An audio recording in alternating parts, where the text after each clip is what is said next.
The day of awakening has finally arrived, transforming the world as we know it.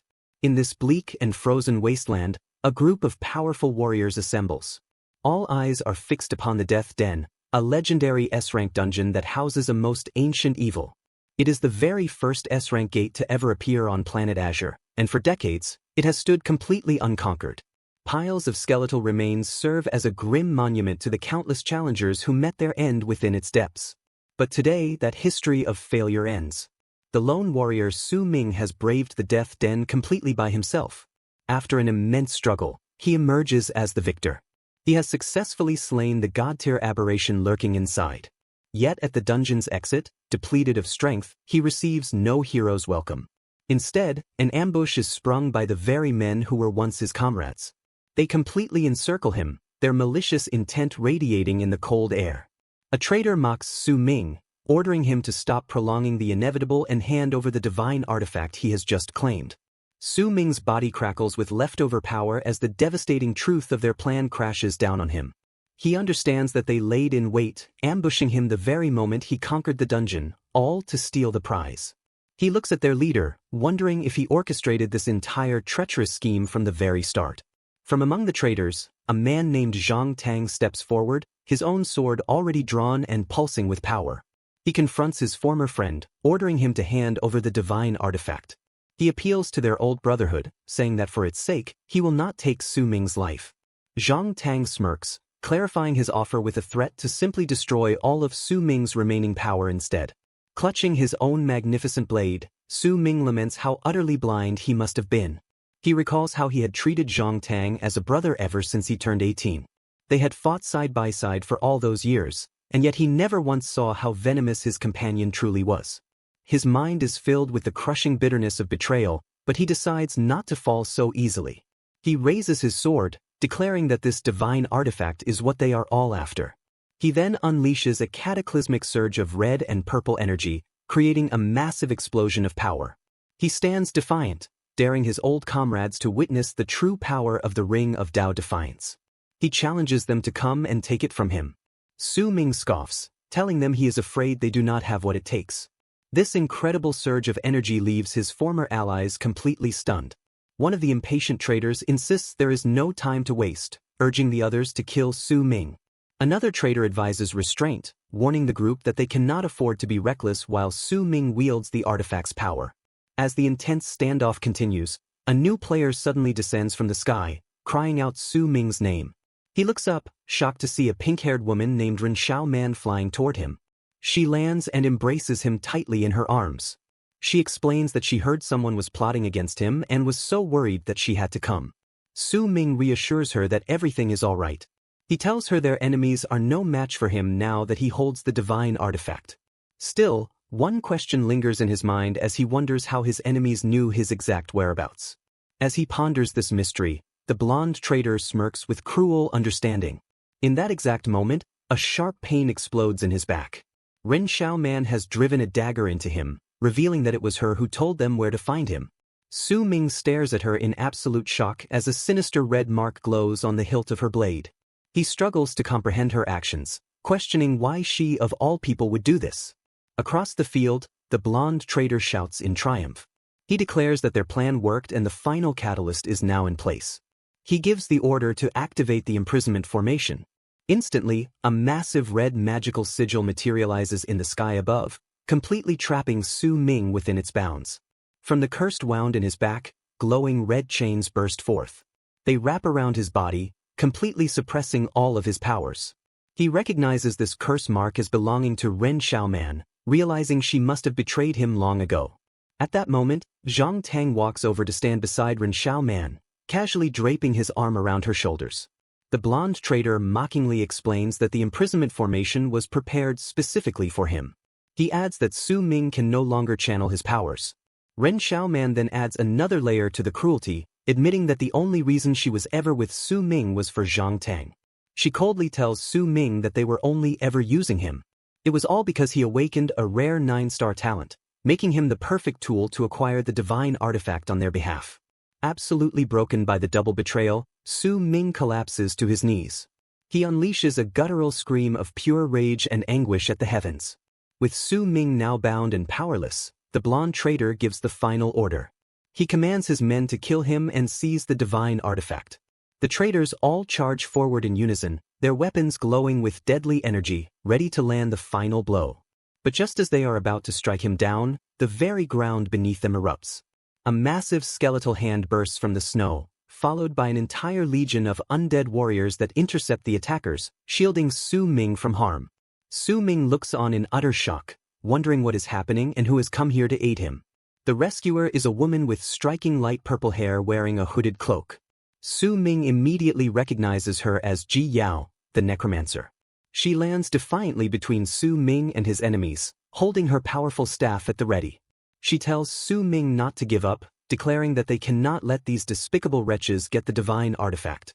The blonde man merely scoffs at her grand entrance. He dismisses her as just another person who has come here to die.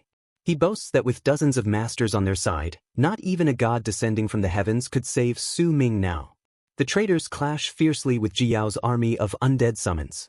Enraged by the interference, the blonde traitor declares that all who stand in his way shall die. As Ji Yao joins the fray, someone warns her to watch her flank, but it is a feint.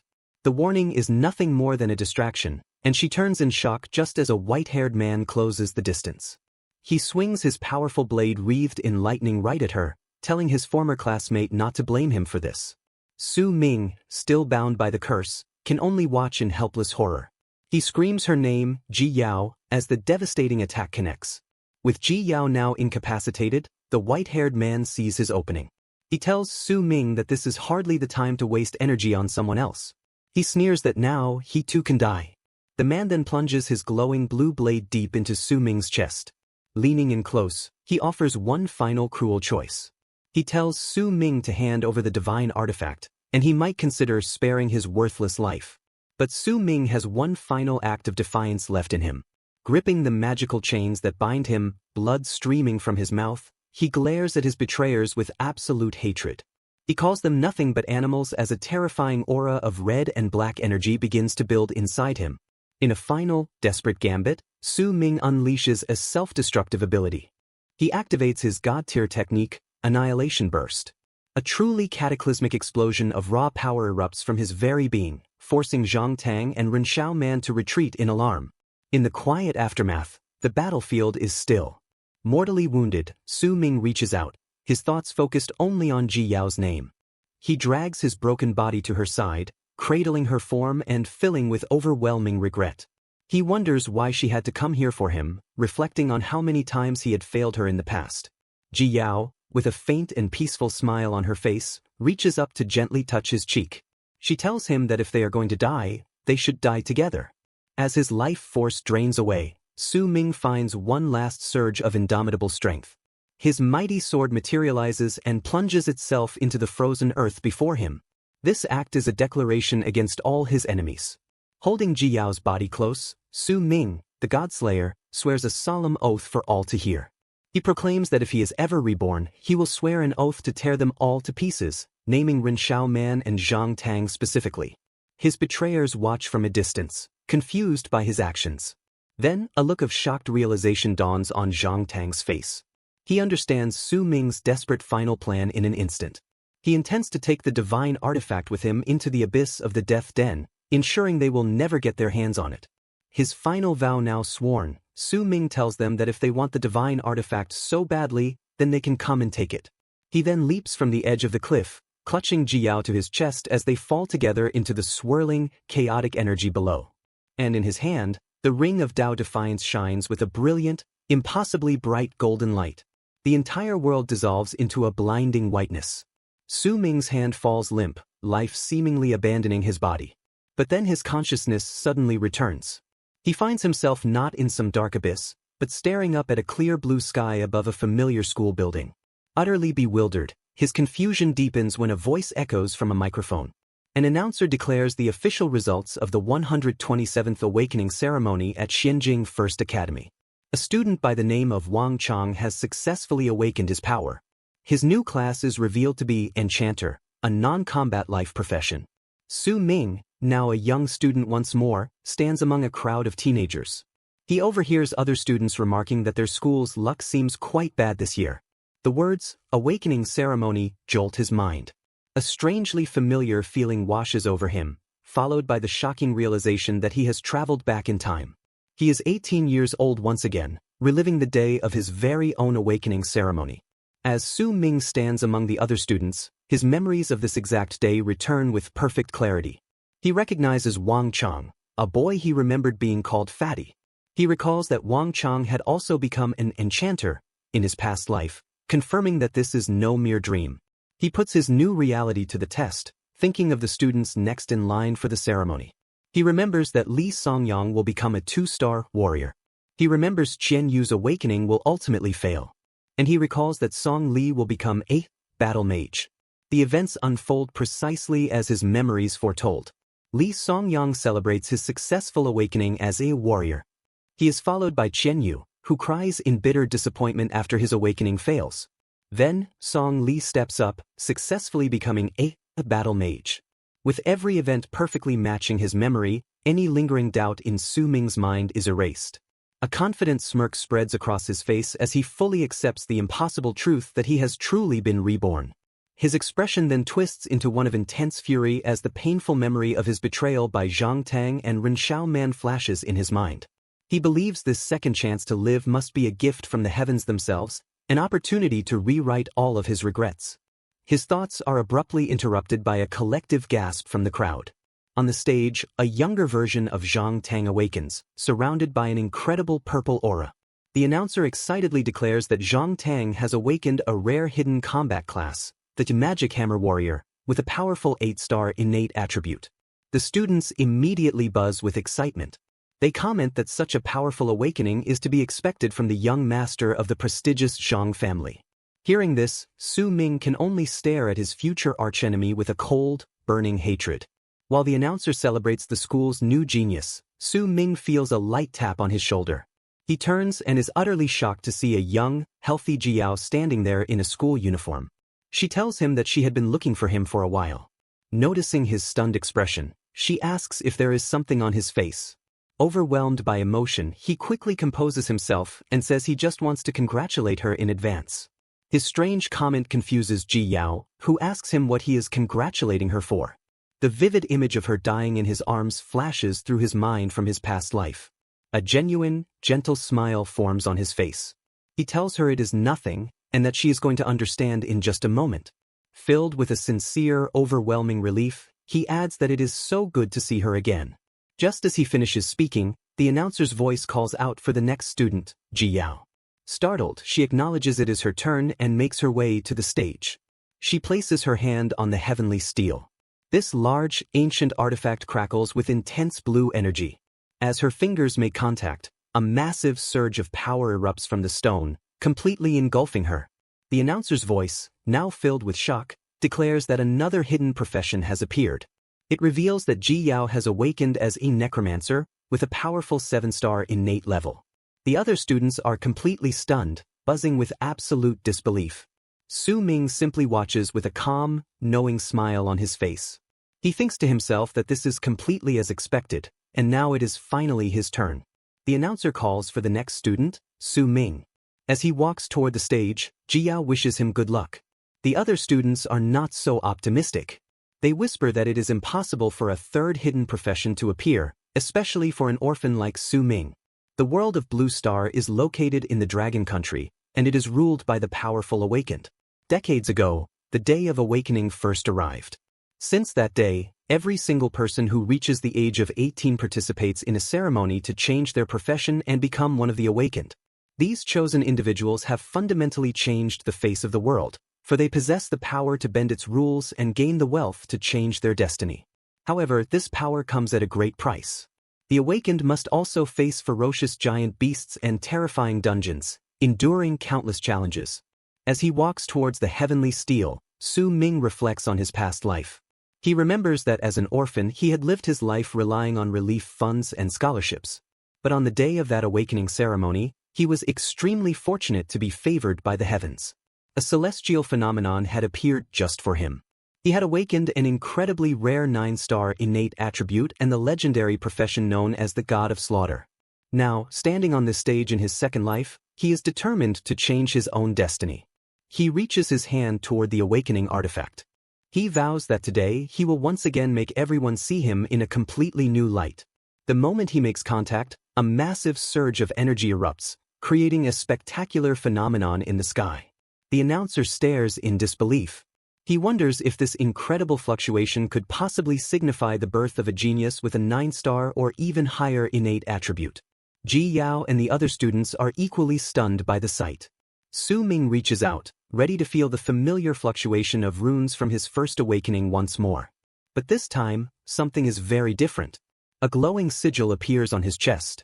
From this sigil, the divine artifact he had died with, the divine ring of defiance, materializes right before him. He is completely shocked, realizing the divine artifact has actually traveled through time with him.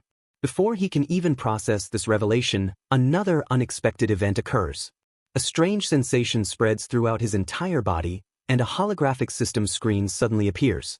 A system notification declares that the strongest class change godslaying system is now successfully binding to him. The system then announces that it has bound a new profession for him, and his awakening is a success.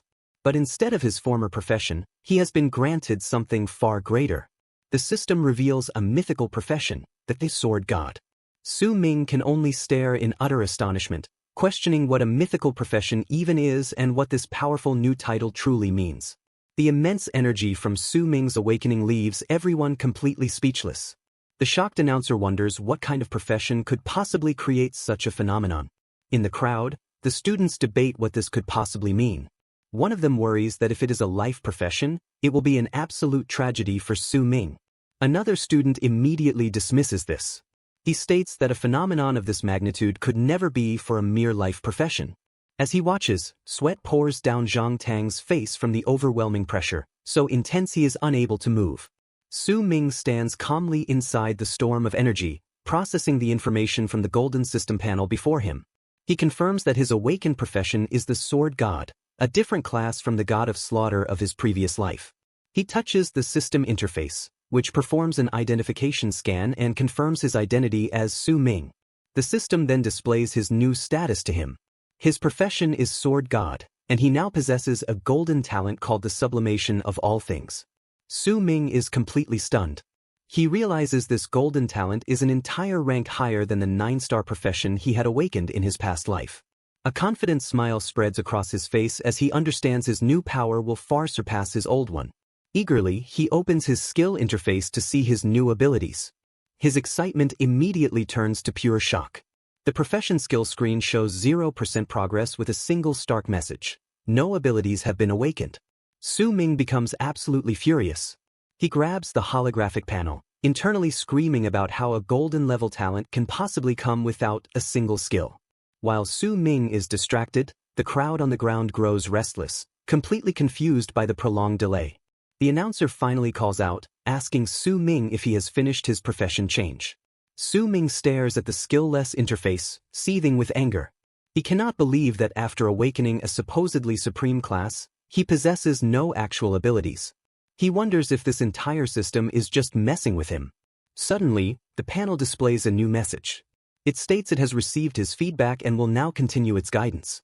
A new prompt directs his attention to the divine ring of defiance, which is hovering in front of him. Confused, he looks at the artifact just as it begins to glow with a brilliant light. The system then announces it has successfully identified the divine ring.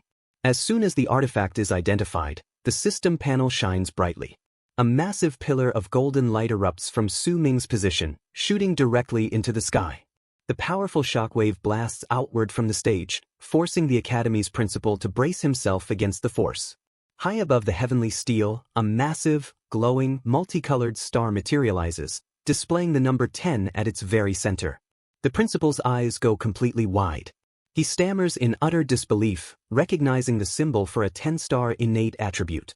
His voice booms through the microphone, announcing that Su Ming has awakened a 10-star hidden profession, the Sword Controller. The crowd erupts into complete chaos. Students shout about the heaven-defying talent of a 10-star attribute, a level they know is reserved for the entire nation's top scorers. Zhang Tang stares on in stunned silence. Another student remarks that he had thought Zhang Tang's 8-star awakening was insane, but Su Ming has just revealed a maxed-out 10-star attribute. The principal, beaming with pride, declares that this is a truly amazing year for the Academy. Not only have multiple students awakened hidden professions, but now they have a heavens chosen with a 10-star attribute. He admits that while the sword controller profession is not considered outstanding, with a 10-star innate talent, Su Ming's future potential will be truly limitless. As a reward, the principal announces he will personally gift Su Ming a full set of cultivation assisting items. However, not everyone is optimistic. Whispers of disappointment immediately spread through the crowd. Some students call it a complete waste of talent, explaining that the sword controller is considered a bottom-of-the-barrel profession. They elaborate that it is a mediocre jack-of-all-trades class, forced to cultivate both close and long-range combat and split its focus between physical and magic attacks, which makes its combat power notoriously weak. Other students laugh at his misfortune, mocking the disappointing outcome of a 10-star talent being paired with such a weak profession. A few students try to defend him, suggesting that if a sword controller works hard, they can still become a reliable support damage dealer, and that with Su Ming's talent, he can surely grow strong. But the cynics immediately shut them down. They argue that the profession requires double the effort just to gain more cultivation points, and that he will be lucky to even pass the novice dungeon. On the stage, Su Ming overhears their dismissive words. He turns his head slightly, his eyes shadowed, thinking about how they all consider his sword controller profession to be trash. As the crowd continues to murmur, Jiao runs up to Su Ming. With a bright smile, she offers her congratulations. Su Ming returns the sentiment to her. Jiao then encourages him to ignore their nonsense, telling him that being able to awaken a 10-star talent is truly amazing. She acknowledges that the sword controller profession is a bit weaker in the early stages, but she believes that with his talent, it will definitely be no problem.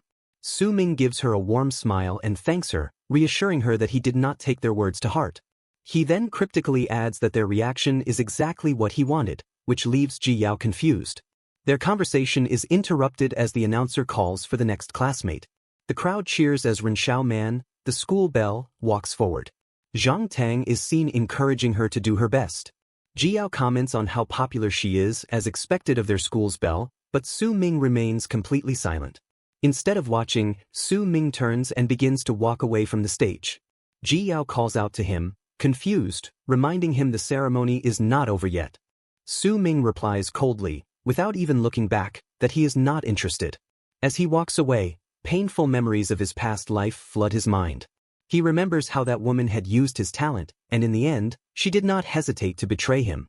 He recalls the vow he had made before he died and steels his resolve to get his revenge in this new life. Later, Su Ming walks through the city, observing that the streets seem unchanged from his memories of daily life. However, he knows that some things are now very different. Besides his awakened profession, he checks his system and discovers a skill called total concealment. This legendary skill allows him to hide or rewrite his own information, including his equipment, profession, and skills. He recognizes it as one of the 4 skills he has brought back from his previous life. This realization triggers another memory of the glowing divine ring of defiance. He looks at his hands in shock, finally understanding that the divine artifact truly has followed him through time. Su Ming contemplates the ring, and the system panel lights up again. It announces it is loading the divine artifact. As the ring is integrated, a new message appears. Su Ming has inherited a portion of the skills from the god-slaying profession.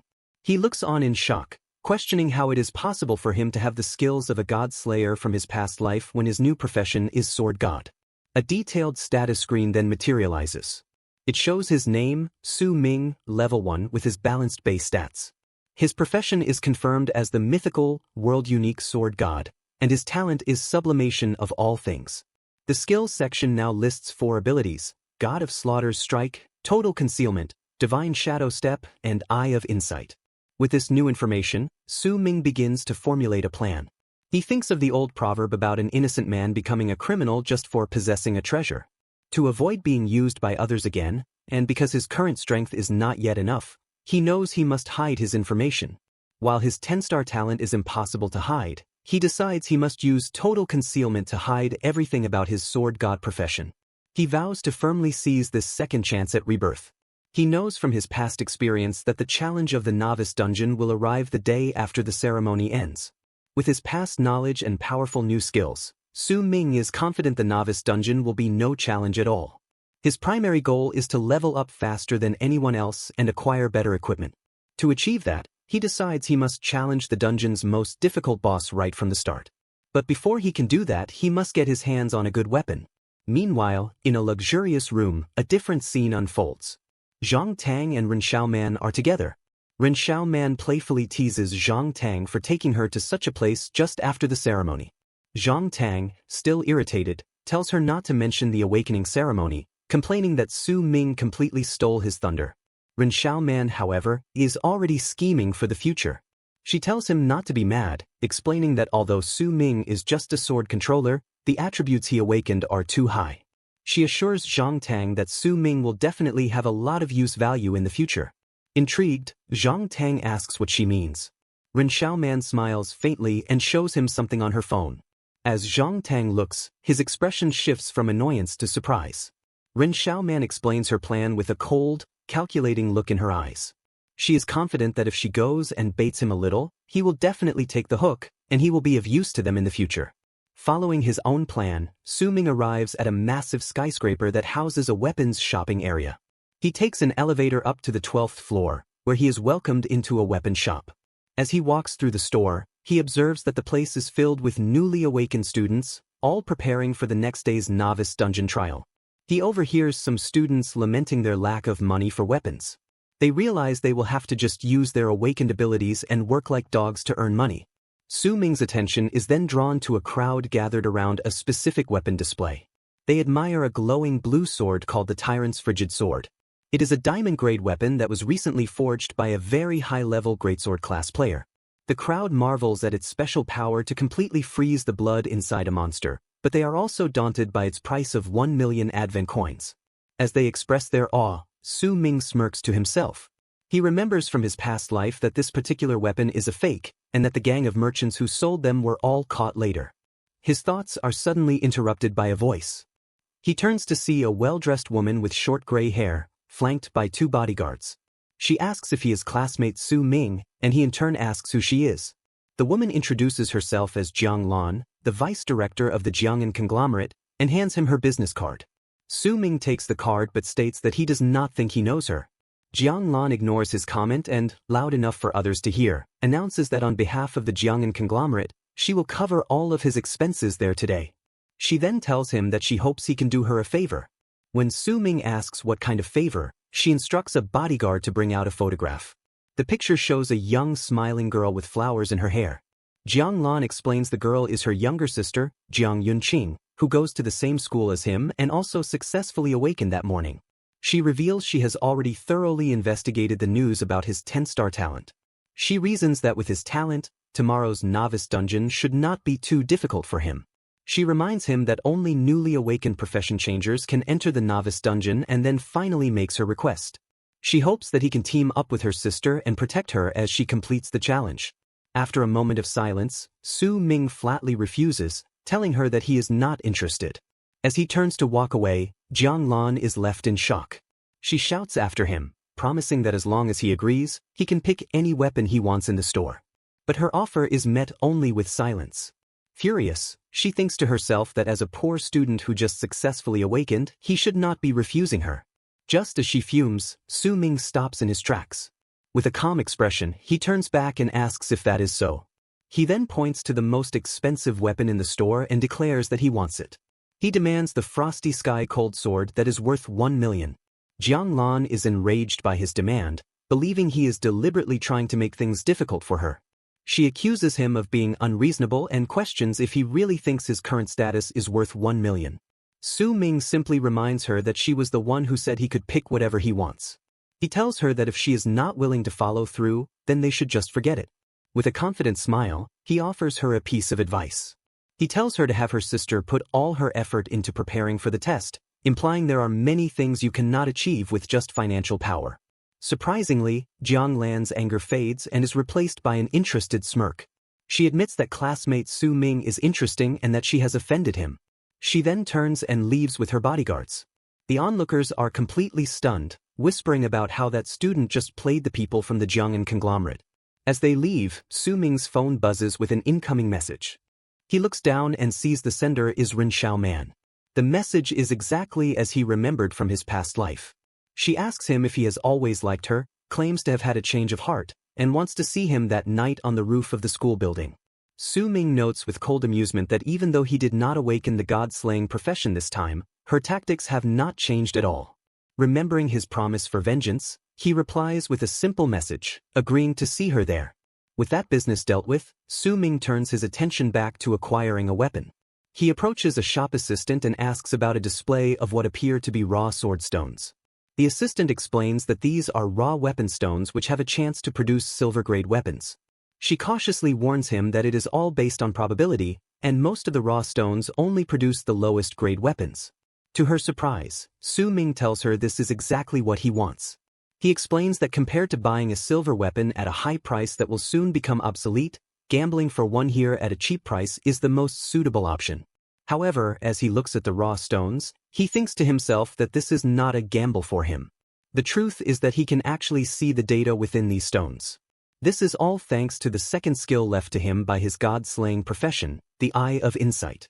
A system panel explains that this legendary skill gives his eyes the true power of insight, allowing him to perceive the fundamental information of all matter. Using this skill, he confidently picks up one of the cheap stones. He knows that an ordinary silver weapon sells for hundreds or thousands of advent coins. Getting one now for just 50 is an absolute steal. He understands this is perfectly suited for him, now that he is back to being a poor student. Su-ming sits with the raw weapon stone, but his actions draw the attention of some other students. One of them, a blonde-haired boy, recognizes him as the kid who just rejected the Jiang'an conglomerate. The boy and his two friends approach Su-ming, sneering at him. The blonde boy mocks him for holding one of the trashy raw weapon stones used for gambling. He laughs, saying he thought Su-ming was some big shot, but instead he rejected a major company's treat just to play with trashy stones. They loudly ask him if he is an idiot. Su-ming, however, is unfazed. He recognizes the blonde bully as Yang Ding, a rich kid he remembered from his past life who specialized in bullying the lower-classmen. Finding the situation annoying, Su-ming decides to deal with it quickly. He calmly turns to Yang Ding and proposes a bet of 5,000 advent coins that he can get a silver weapon from the stone. After a moment of stunned silence, Yang Ding and his friends erupt into laughter, thinking Su-ming is a complete idiot. Yang Ding mocks him, stating that these kinds of raw stones have a 99.99% chance of producing trash, and that he has never met someone who likes to give away money so much. Su-ming simply replies that they will soon see who is giving money to whom. Yang Ding eagerly accepts the bet, and a crowd of onlookers gathers around them. Su-ming declares he will open the stone right now and warns the bully not to even think about backing out. Yang Ding just laughs, telling a poor bastard like Su-ming to worry about coughing up the 5,000 for him. With everyone watching, Su-ming activates his skill, Eye of Insight. His vision shifts, and he can clearly see the glowing red sword hidden deep within the raw stone. With a confident shout, he demands for it to come out and smashes the stone open. A brilliant red light erupts from the shattered rock, and a powerful sword flies out into the air. Yang Ding, his friends, and the entire crowd can only stare in utter disbelief as Su-ming calmly catches the new weapon by its hilt. A system notification appears, identifying his new weapon. It is a black iron crimson edge sword, a low-grade silver weapon, with a special affix called Blood Drinker, which allows the sword to absorb drawn blood to heal its wielder's injuries. Standing amidst the stunned silence, Su-ming holds his new weapon. He thinks that it is a really good weapon. He then adds with a cold, determined look that it is just right for his date that night. The bully and his friends stand in stunned silence. They are completely unable to believe that Su-ming has actually pulled a silver-grade weapon from the raw stone. Su-ming holds his new sword. He casually remarks that the weapon is not bad at all. He takes particular note of its lifesteal ability, knowing it will eliminate his need for a healer in the upcoming trial. A system panel confirms his new acquisition is a silver-grade Xian steel sword with a plus 10% lifesteal effect. As the bully stares in a complete panic, Su-ming points the blade directly at him. He reminds him that a bet is a bet, and the 5,000 advent coins are now his. Defeated, the boy transfers the money. He storms away, shouting that he will remember this humiliation. Su-ming simply advises him not to make such easy bets with people in the future. The shop assistant looks on in utter amazement. She realizes it has been years since anyone in the shop has gotten a weapon from a raw weapon stone. With his newfound winnings, Su-ming walks back to the counter to purchase a matching scabbard, asking if 5,000 coins will be enough. The flustered assistant confirms it is the exact price. He purchases a silver-grade scabbard which reduces the weapon's durability consumption by 50%. Su Ming is completely satisfied, knowing this will greatly reduce the sword's wear and tear. As he holds his newly sheathed sword, a system notification appears. It asks him if he wants to open the hidden weapon materialization function. He decides against it, thinking to himself that it is not yet time. With a determined smirk, he thinks about how he must now take this new weapon and raise it by another grade. Later, while walking through a park, Su Ming reflects on his current situation. He acknowledges that despite awakening as the sword god, he does not have a single usable profession skill. However, he recalls his profession talent tree possesses a very powerful original talent. This talent is called sublimation of all things. This amazing skill can upgrade the quality of any loot, from combat skills to equipment, and it can only be used on an item once. He understands that this talent alone makes his golden grade profession truly worthy of its rank. Holding his new weapon, he decides to test this power. A system notification announces that the talent, sublimation of all things, has been triggered. The weapon sublimation is successful, and it gains the bloodthirst effect. The sword immediately begins to glow with a powerful red aura. A final notification displays the weapon's new, upgraded status. It is now a Xian steel bloodthirst sword of high-grade silver rank. Its blood drinker ability is enhanced to absorb a target's blood through contact, and it has gained the new bloodthirst effect. This new skill grants its wielder a temporary +5 boost to all stats for 30 seconds after killing a monster. Su Ming is pleased with this powerful upgrade. With his preparations now complete, he activates the hidden weapon materialization function. He feels completely confident that tomorrow's novice dungeon will now be much easier. Later that night, Su Ming arrives on the rooftop of the academic building. He stands as a dark silhouette against the futuristic cityscape, his new sword in hand. Rin Xiaoman is already there waiting. She turns with a seductive smile and greets him, playfully chiding him for being late. Her smile vanishes in an instant. Without saying a single word, Su Ming swings his sword directly at her. She lets out a scream and barely evades the attack as the blade plunges into the concrete where she had been standing. She stares in total disbelief, demanding to know what he is doing. With a cold, unwavering gaze, Su Ming tells her he is there for revenge. A painful memory from his past life flashes before his eyes. He sees himself at the moment of his death, holding the dying Jiao while Rin Xiaoman had looked on without a hint of remorse. Rin Xiaoman is both bewildered and angry. She demands to know what he is talking about, reminding him that she just accepted his confession. She holds up her phone, displaying a message history where he had told her he liked her and had asked to go out with her. She yells in frustration, pointing out that he was the one who wanted to date her. She cannot understand why he is now trying to hurt her. Su Ming just stands there, his expression hard and silent. He looks at her with a cold, knowing smirk. He tells her that while she is right about the confession that happened in his previous life, his mind drifts back, replaying their entire history. He remembered her as the prominent school beauty. He had been an orphan who never received attention from others. He had never thought he would have the chance to even interact with her. He remembered the second day after the first awakening ceremony. He had been feeling dejected when she approached him with a kind smile and asked if he was feeling well. From that day on, he received her concern. He received the very concern he had yearned for his whole life. This had led to his confession by text, their intimate interactions, and the days he treasured most. But those happy memories were a lie, shattered by the image of her and Zhang Tang together, the ultimate proof of her betrayal. Back in the present, Su Ming's face contorts with rage as he shouts that it was all fake. He furiously accuses her. He declares that he knows all about her sordid dealings with Zhang Tang, and that she was just trying to use his talent and abilities. Rin Xiaoman is completely shocked. She stammers that he is spouting nonsense and tries to deny everything. But Su Ming is relentless. He tells her she knows perfectly well whether he is spouting nonsense or not. He states that the beautiful and graceful Ren Xiaoman that everyone sees is a lie. He then leans in, his voice filled with venom, and tells her she is just a vain, despicable and shameless person. At this, Ren Xiaoman's composure completely shatters, and her face twists in pure fury as she drops her act. She screams at him, asking what an orphan like him could possibly know. She venomously spits that if his talent was not worth something, he would not even have had the chance to speak to her. She then threatens him, shouting that neither she nor Zhang Tang will let him get away with this. Su Ming meets her threats with a dismissive smirk. He tells her to bring it on. He suggests that she should be more worried about how the story of her and her despicable lovebird will affect that pure and innocent image she has built. This final taunt pushes her over the edge. Seething with pure fury, she lunges for the sword Su Ming had left embedded in the concrete and swings it violently at him. As the blade flies towards him, Su Ming thinks to himself that her actions are just like in his previous life. This time, however, he was expecting her sneak attack. Just as the sword is about to strike him, tendrils of red energy erupt from the blade itself. It stops the attack in midair, leaving Ren Xiao Man completely shocked. Su Ming explains that he was expecting this, knowing her love for sneak attacks. A system notification confirms the activation of his weapon's blood drinker ability. The red energy tendrils surge from the blade and wrap around Ren Xiao Man. Su Ming reveals his trap was set from the very beginning when he made her the target.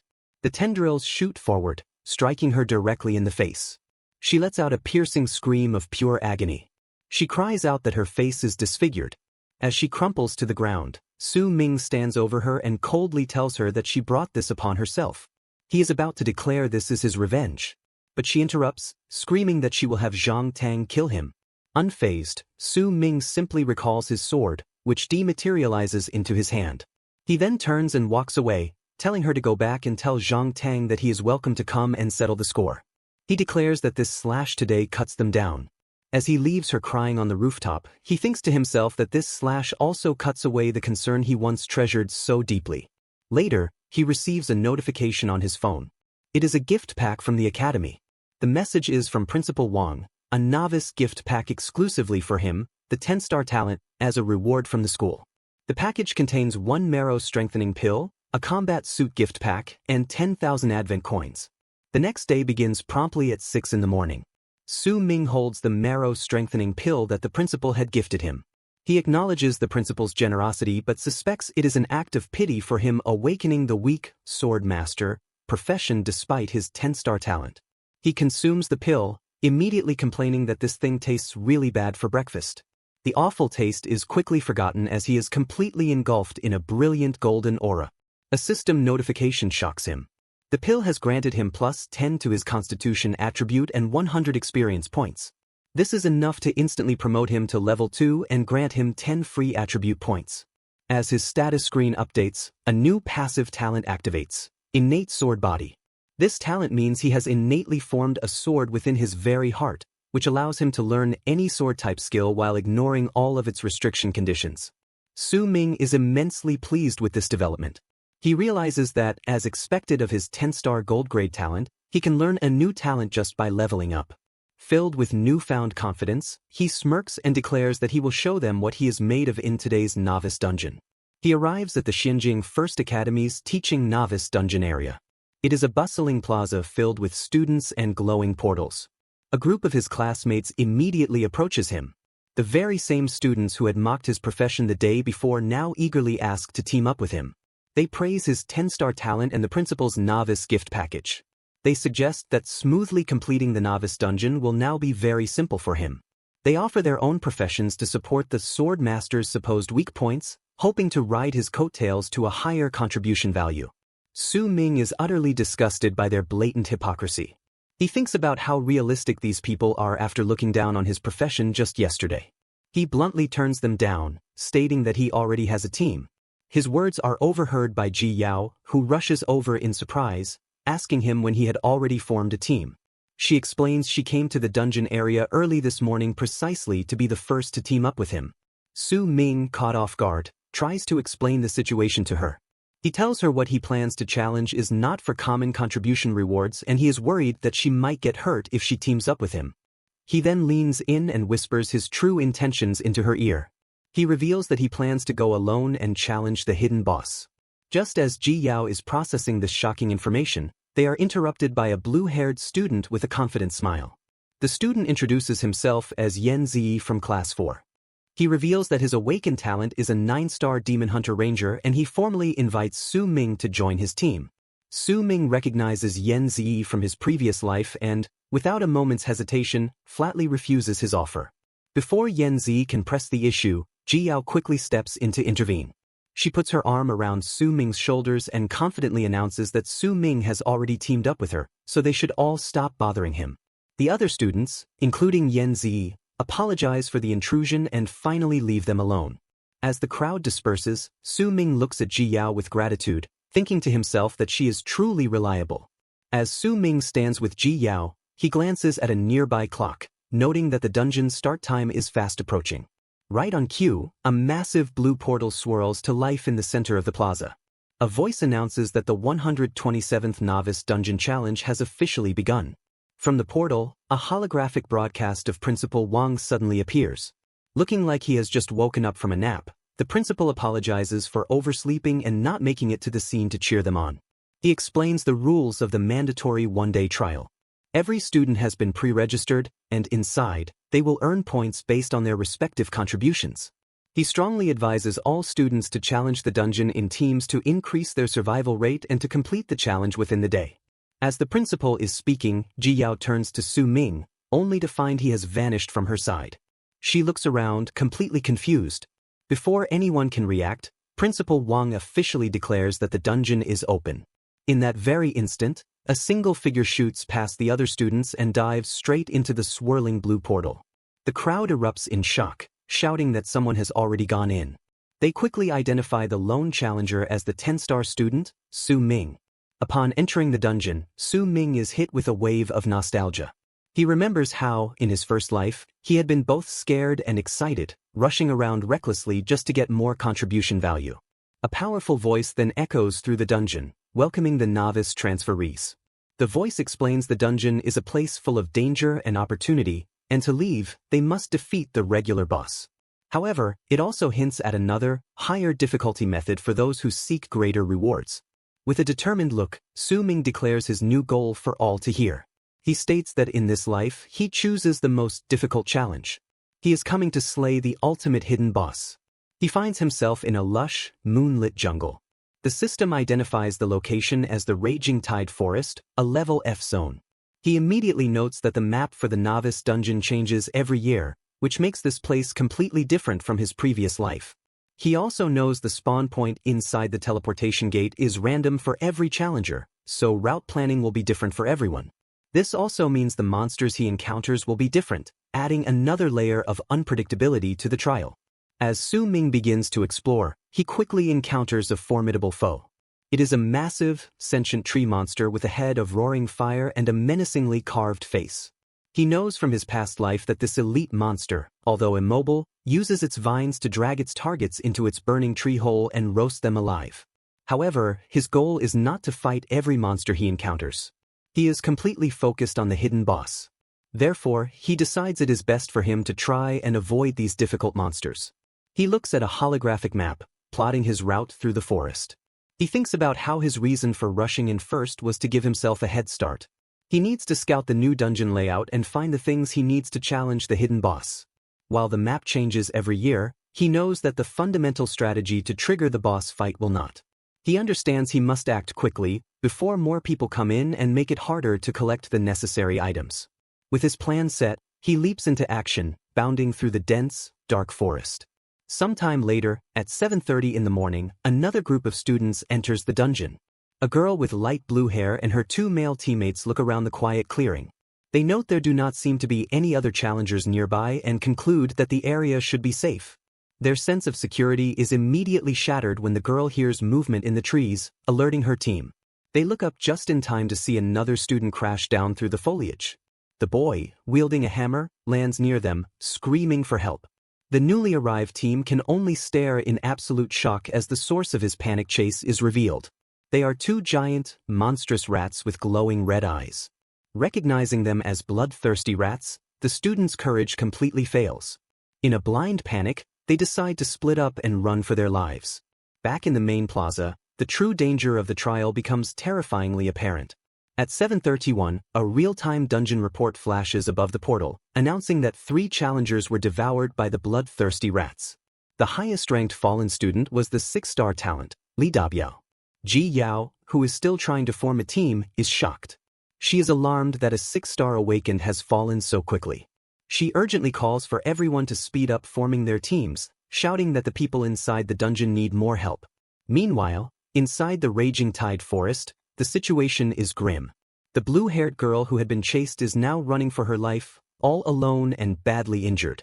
In the ensuing panic, she was separated from them all and has completely lost her sense of direction. As she tries to get her bearings, she senses a new presence nearby. Looking up, she sees the silhouette of a massive, ape-like monster perched in the trees above. The creature drops to the ground, its glowing red eyes glaring down at her with pure malice. Paralyzed with fear, the girl can only watch as the giant ape monster leaps directly toward her. In her final moment, she squeezes her eyes shut and screams for someone to save her. Suddenly, a blinding flash of red light shoots past her. In a stunning display of incredible speed, Su Ming appears, ready to intercept the beast. The novice dungeon trial is proving to be far more lethal than any of the students had ever expected. Panic grips the newly awakened as they find themselves scattered throughout the dangerous forest and completely overwhelmed by its monstrous inhabitants. One terrified student laments his bad luck upon encountering a formidable, elite level 5 bloodthirsty brown bear right at the very start of the challenge. His lament quickly turns into a piercing scream as he is brutally impaled by the ferocious beast. The chaos is not confined to just one area. All throughout the dark forest, other students flee in terror from vicious creatures like the level 2 swamp hunter and the level 3 tracking hound, with many of them meeting the same fatal end. Desperate calls for help begin to flood the dungeon's communication channels. They report that the transport points on the map are completely surrounded by monster hordes and request urgent support that is not coming to save them. In the midst of the escalating carnage, Jiyao finds herself completely alone, surrounded by the lifeless bodies of her own teammates. Stricken with grief and terror, she collapses into the tall grass, trembling uncontrollably as she recalls her teammates' final words, telling her to hide.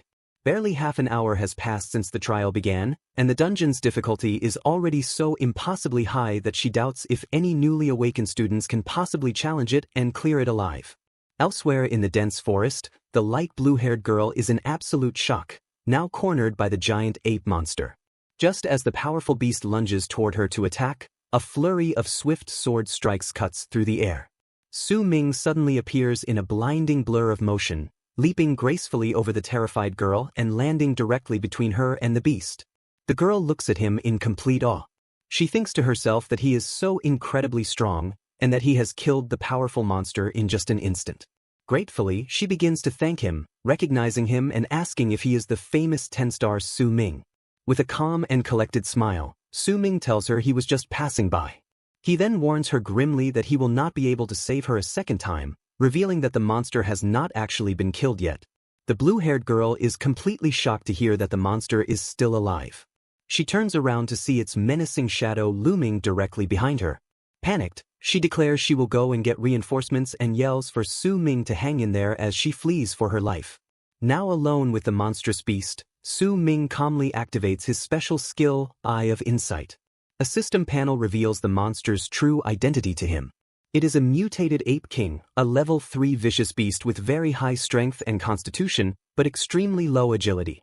Realizing it is a mutated beast, Su Ming understands exactly why it has survived a continuous attack from his silver-grade weapon.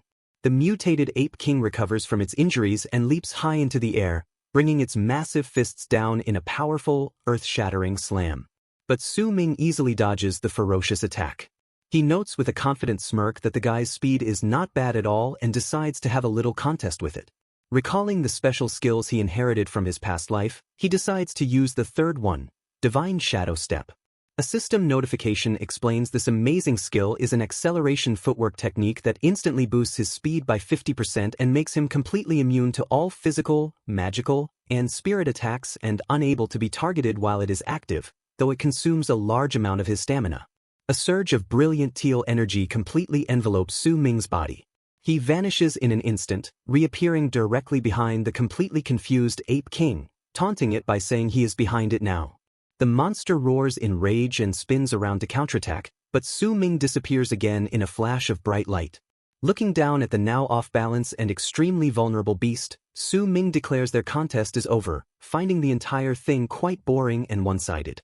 The mutated Ape King can only watch in absolute shock, its own terrified eyes reflecting Su Ming's silhouetted form as he prepares for the final strike. Declaring he is now done playing with it, Su Ming unleashes a final, devastating attack that cleanly slices the giant monster in half. A system notification immediately confirms his decisive victory over the vicious beast. As the monster's body dissolves into glittering motes of data, a loot screen appears before him. He has successfully obtained a linear/skill scroll of low-grade bronze rarity. He stands over the vanquished remains of his foe, thinking to himself that even though the skill is just low-grade bronze, it is not a bad find at all for this novice dungeon. Suddenly, he is engulfed in a brilliant, shining golden light as a large, First Blood title appears directly in front of him. A dungeon-wide announcement is then broadcast to all players, declaring that a level 2 sword controller has completed the first kill of the mutated Ape King in the Raging Tide Forest. For this achievement, he is awarded the prestigious title of First Blood. All across the vast dungeon, the struggling students are completely shocked to receive this dungeon achievement notification. As a reward, every single player in the dungeon receives a small healing potion. One injured girl clutches the potion that suddenly appears in her hand, sighing in immense relief at her newfound salvation. The students immediately begin to speculate about this mysterious sword controller. Some of them immediately guess that it must be the famous 10-star student, Su Ming. Others argue that it might be a different sword controller, as there are a few from the surrounding cities combined. However, they all agree that this first kill proves that the newly awakened students do have the strength to clear this impossibly difficult dungeon. Back in his own clearing, Su Ming panics. He has completely forgotten about the public title system within the game. Realizing that this system will expose his true strength, he resolves to be much more careful from now on, planning to use his total concealment skill to hide it beforehand. He's also very surprised that even after half an hour has passed in the dungeon, no other player had managed to kill a single monster yet. As he runs deeper into the dark and mysterious forest, he suddenly stops. A pack of level 3 hungry wolves emerges from the thick bushes, their glowing green eyes fixed menacingly upon him. Su Ming smirks, recognizing these hungry wolves as one of the 3 classic mob types for novice leveling. He decides that this is the perfect opportunity to try out his newly acquired sword-based attack skill. He has already used his unique talent skill, Sublimation of All Things, to upgrade the low-grade bronze linear/skill scroll he had just obtained. The system has triggered the skill Sublimation. This powerful upgrade has transformed it into a new, more potent ability. He now possesses a low-grade silver skill called Iato Slash. This powerful new technique allows him to sheathe his sword, focus his mind, and then strike in a single, devastating slash. As the hungry wolves howl in anticipation, Su Ming unleashes his new and incredible power. A massive, crescent-shaped wave of pure blue energy descends upon the pack of wolves. In the clearing, a panicked thought strikes Su Ming. He had completely forgotten that the in-game title system will expose his strength. He realizes that he can only be more careful later. A new plan forms in his mind. He will need to use his total concealment skill to modify and hide his achievements in advance. He then finds it unexpected that despite the dungeon being open for half an hour, no other players have yet managed to kill a single monster. As he ventures deeper into the forest, he suddenly halts. From the rustling bushes emerges a level 3 hungry wolf. He immediately identifies the creature as one of the 3 notorious musketeers of novice leveling, the wolf monster. He lets out an inquisitive A moment later, a sly grin spreads across his face, as he thinks this is just right. He realizes he can use this opportunity to try out his new sword-type attack skill. As the dire wolf pack howls and charges, Su Ming unleashes his newfound power. A system notification announces he has slain a hungry wolf and gained experience points. The screen flashes with notifications as he tears through the entire pack with devastating force, each kill multiplying his experience gains exponentially. By 9:30 in the morning, a system notification congratulates him, confirming that his level has risen all the way to level 9, and he has obtained the title, Legend of the Hungry Wolf. He thinks to himself, success. He acknowledges that his strategy of using the property of his Iato Slash, which allows for long-range attacks, has made farming these low-level hungry wolf monsters much more efficient. He demonstrates the technique once more, slowly drawing the sword body from its scabbard. He feels the generated energy accumulate over a certain amount of time. After locking onto his next target, with a look of fierce determination, he executes a powerful swing. A second massive wave of blue energy tears through the air, but this time, it is deflected by an unseen force. From the chaos emerges a new, more powerful foe, the Wolf King leader LV-10. While Su Ming was achieving incredible feats, other students were just starting to mount their counterattack. At 8:30 a.m., an hour after the dungeon's opening, a party is successfully formed. The group cheers as their leader announces that since they have formed a party too, they should follow up. Another shouts, "Let's go!" as they charge into battle, joining the main force of students pushing back against the hordes with cries of counterattack. In a desperate battle, a blue-haired student lets out a fierce cry as he slices through a massive, mutated field mouse. A system notification confirms they have successfully killed the creature. One student exclaims, "Finally! Finally! Killed a special monster!" The victory renews their hope, and they shout that they can win. They declare that since the main force is here, they will not lose to that first blood player who sent them potions. Amidst the celebration, one of the students exclaims with joy that he has finally leveled up. Their celebration is cut short as a surprising announcement echoes across the dungeon. It's here again, another notification about a player getting a first blood on a leader monster. The system details that a level 9 fisherman player has achieved the first blood on the Raging Tide Forest leader monster, obtaining the title Leader of Leaders. Whispers of disbelief spread through the ranks. A level 9, one student exclaims. "Fisherman," another adds in shock. The students are completely baffled. One of them wonders what the hell is going on, asking how a life profession can be this strong. Another marvels at how he is already at level 9. The scene flashes back 10 minutes to reveal the truth. Su Ming taunts the Wolf King leader, telling it not to think that just because it is a leader, Wolf King, it is anything special. He declares that its opponent is him, but not just any opponent, a reincarnated. A system notification confirms he has slain the silver-backed Wolf King, earning 500 experience points. The alert continues, congratulating him on his level rising to level 10 and noting proficiency gains in his Iato Slash and Thunder Rush sword art, as well as new loot. Meanwhile, Yang Ding and his team have finally dealt with a pack of hungry wolf monsters, but only after expending a tremendous amount of effort. His teammate expresses gratitude that the attack boost scroll, the reward for the dungeon title, arrived in time. He notes that without it, they probably would have been wiped out. He then comments again on the mysterious level 9 fisherman. The mention of the title infuriates Yang Ding. He angrily questions if there is a problem with this dungeon and how a life skill master could possibly reach level 9 so quickly. He feels it is practically mocking them as players. His frustration then turns to his weapon. He complains the damage of this broken novice machete is so low. He seethes, thinking if he had not been scammed out of his money by that kid at the weapon shop, he could have at least gotten a silver-grade weapon. One of his friends tries to console him, saying, "Brother Yang Ding, that kid's luck is just too good." The words only fuel his rage. He turns on his friend, shouting, "You useless rice buckets, shut up." He screams that he was the one tanking the damage the whole time and even shared experience with them, but after killing so many wolves, he only rose to level 2. He feels he is truly the biggest sucker of all suckers. His anger becomes unbearable, and he declares that he does not know if that kid has entered the dungeon yet, but if he meets him, he will destroy him, thinking that venting his anger would be good too. His friends tell him not to be angry, as they have all risen to level 2 now. They reassure him that continuing to farm wolf monsters will become even simpler, but he simply lets out a frustrated humph. Meanwhile, a notification appears for Su Ming. It's here.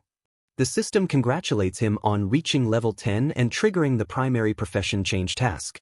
It explains that the task content is randomly selected based on his actual situation. He knows that in this life, the first class change task still triggers at level 10. He understands that the task content will be randomly selected based on his actual situation. The most important thing, he thinks, is that the opportunity has finally come. He recalls that in his previous life, when he reached level 10, it was already after he had left the novice dungeon.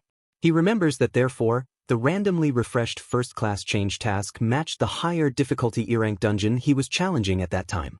He reminisces about how at that time, he could not complete the challenge at the same level at all. He had to spend quite some time grinding to level 15 before going back to complete the first-class change task. In the end, this greatly reduced the benefit of the rewards he received from that task. He then thinks, but this life is different. A determined look crosses his face. He raised his level to 10 right inside the novice dungeon. A new notification appears. He has triggered the first-class change task, Kill the guardian of Red Rock Cave, a powerful elite monster. The task location is inside Raging Tide Forest. His prediction was correct. It's out. The task content is indeed inside the novice dungeon. He thinks with relief. This makes it much easier. He confidently decides to add all the points gained from leveling up to his agility. He declares that this first-class change task is in the bag.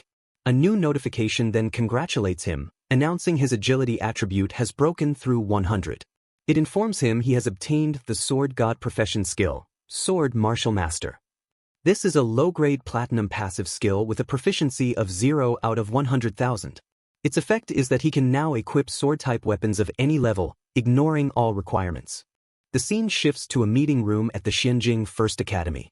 An assistant shows Principal Wang a holographic leaderboard of the top-performing students from the surrounding cities.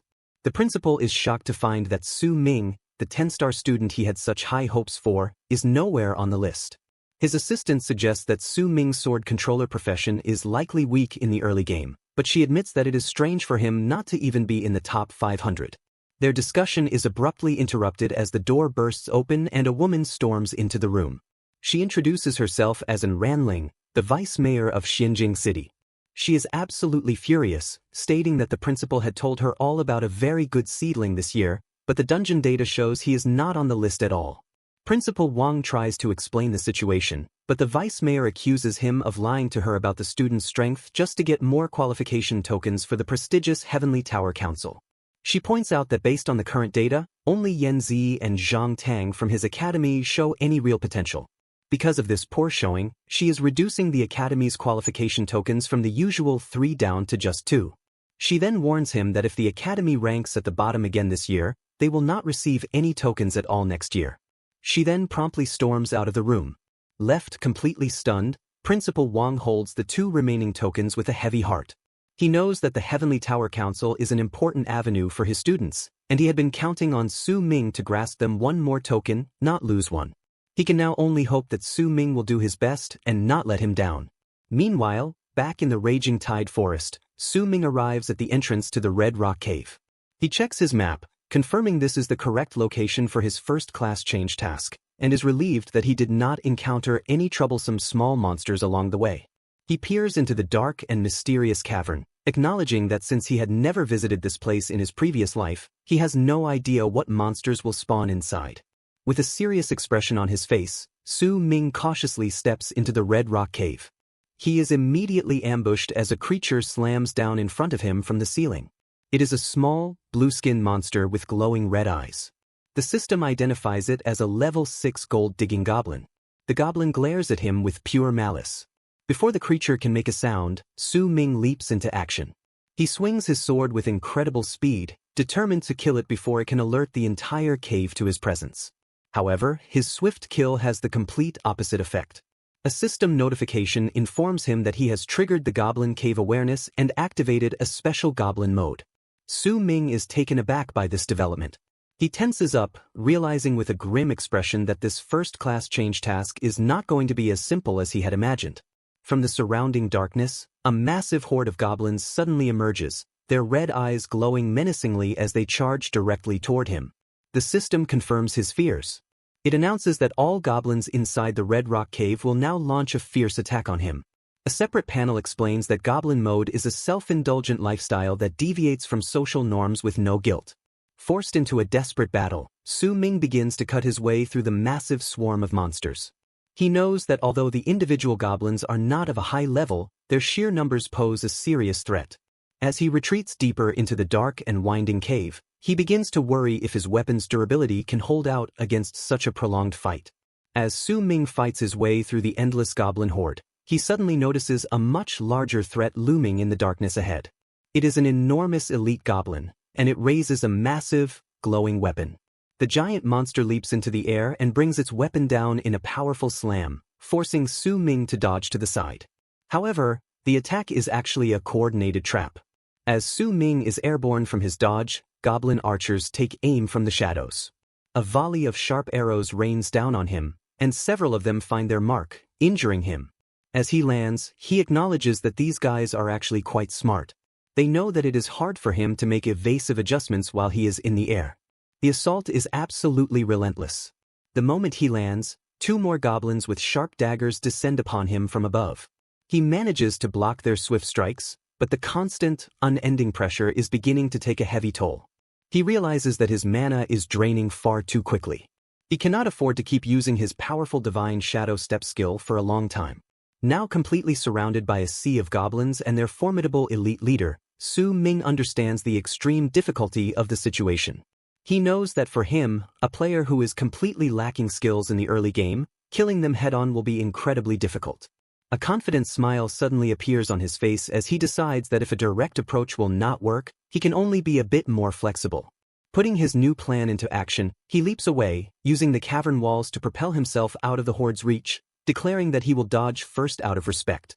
The goblins are left completely confused by his sudden retreat. Now safely hidden behind a large rock formation, Su Ming watches the searching monsters with a cunning smirk on his face, ready to spring his clever trap. From his hiding spot, Su Ming springs his trap. He reappears on a high ledge, positioned directly above the goblins. He declares this is a gift for all of them as he unleashes a massive energy slash from his sword. The powerful wave of energy tears through the horde. It slices the smaller goblins into pieces with overwhelming force. A confident smirk crosses his face as Su Ming knows his plan has worked. By standing firm on the high ground of victory, he can unleash the maximum advantage of his sword-drawing slash to wipe out his enemies. He continues his devastating assault, launching another powerful slash that clears away the remaining smaller goblins. He lands gracefully amidst the carnage as the battlefield falls completely silent. The elite goblin leader, now the only survivor, stares in disbelief as its entire troop is wiped out in an instant. Su Ming calmly approaches the wounded monster. He sees its health bar is critically low and informs it that it seems to be the only one left. Unbeknownst to him, his intense battle has not gone unnoticed. Outside the cave entrance, one of Yang Ding's friends is hiding in the tall grass. He reports to his leader that he heard the commotion of a fight coming from inside the cave. Yang Ding dismisses his concern as ridiculous. He questions who would be foolish enough to challenge a level 7+ area so early in the trial. His friend insists on what he heard. Suddenly, Yang Ding's expression shifts as he too hears the sound of footsteps approaching from the cave's mouth. He and his friend watch as a figure emerges from the darkness. They wonder who could be daring to farm monsters in such a dangerous place. As the figure steps out into the light, Yang Ding's face freezes in absolute disbelief. The warrior is Su Ming, looking battered but ultimately victorious. Su Ming notices the group hiding in the bushes. He muses to himself that it is true how enemies really do cross paths on a narrow road. He reflects on his just completed first-class change quest, noting that this step was scary but safe. His thoughts are interrupted as he senses sudden movement behind him. Yang Ding, consumed by his petty grudge, has launched a surprise attack. With effortless grace, Su Ming dodges the clumsy swing without even turning around. Yang Ding is completely shocked that his ambush has failed so easily. Enraged, he orders his two friends to surround Su Ming and not let him escape. With his friends backing him up, Yang Ding confronts Su Ming. He reminds him of that day, stating he made him suffer a loss. He blames Su Ming's bad luck for letting him get caught inside the dungeon. Su Ming looks at the three of them with a bored and indifferent expression. Yang Ding taunts him, asking if he is scared now. Su Ming simply tilts his head and genuinely asks who he is. Yang Ding is left completely speechless, humiliated that Su Ming does not even remember him. He completely flies into a rage. He is infuriated that Su Ming could have really forgotten all about winning 5,000 advent coins from him. Screaming in pure frustration, Yang Ding orders his friends to get him, and the three of them charge forward together. Su Ming remains completely calm. He remarks there is no need to use force just because he does not remember them. A confident smile then spreads across his face as he holds up his sword. He decides since it has come to this, he will try out his new skill. With a smirk, Su Ming summons his sword, which immediately begins to glow with a swirling red energy. He then unleashes his new skill, Sword Control. The blade shoots forward. It flies through the air on its own, swinging with incredible speed. Before Yang Ding and his friends can even react, the telekinetically controlled sword slices through them in a blinding flurry of red light. The three bullies are sent flying through the air. They cry out in pain as they collapse to the ground, defeated in a single instant. Su Ming smiles, feeling his new power was a huge success. Yang Ding, wounded and on the ground, stares in utter disbelief. He recognizes the technique as sword control. He stammers in complete shock, questioning how it is even possible. As the blade swirls menacingly above him, he screams that sword control is an advanced skill that only a mid-stage sword controller can learn. In his mind, Su Ming recalls the true origin of this new ability. He remembers he had obtained a silver-tier sword control skill scroll after killing the elite goblin. He then used his unique talent, Sublimation of All Things, to upgrade it into a gold-tier skill scroll. He then randomly opened it as a new skill. He is pleased with the result, not only because the skill is incredibly powerful, but because it perfectly fits the public persona of a sword controller, which will help him conceal his true mythic-grade profession. However, his thoughts then turn to an even more valuable prize he has acquired. He knows that after killing the goblins, he obtained the hidden location map from the first-class change quest's final chest. Standing over his defeated enemies, he opens the mysterious map on a golden holographic screen. As the contents of the hidden location map are revealed, Su Ming's confident expression vanishes, replaced by one of absolute shock. The contents leave him completely speechless. The treasure-hidden coordinates are in Red Rock Cave Part 2. He is instantly annoyed, wondering why it is the Red Rock Cave again. His confusion deepens as he reads the strange subtitle on the map. It reads Goblin Commerce and Life, a phrase which makes no sense to him at all. Meanwhile, at 11:30 in the morning, in another part of the forest, a different scene unfolds. A team of 3 girls celebrates their victory after a fierce battle. One of the girls sighs in relief, stating they finally worked together to clear all the small mobs in the area. Another celebrates that they have proven an all-girl team can survive. She says she really has to thank their 7-star awakened teammate, a girl with light green hair named Fenfenzi, for being willing to carry them. With the battle over, one teammate excitedly runs off to distribute the loot. Fenfenzi turns to her remaining teammate and asks how she is, but the girl assures her she is fine. A moment later, however, Fenfenzi's expression turns to one of shock. She looks around the empty clearing, confused, and asks where their other teammate, the one who just went to distribute the loot, has suddenly gone. Panic begins to set in as Fenfenzi frantically scans the area. She knows the monsters should have been cleared out. She sees her friend is nowhere in sight. She cannot understand what has just happened. She knows her teammate was just here a moment ago. There is nothing on the ground, not even a single trace of a struggle. Then Fenfenzi's eyes widen in sheer horror as a terrifying realization seems to dawn on her. A piercing scream of absolute terror echoes through the lonely forest.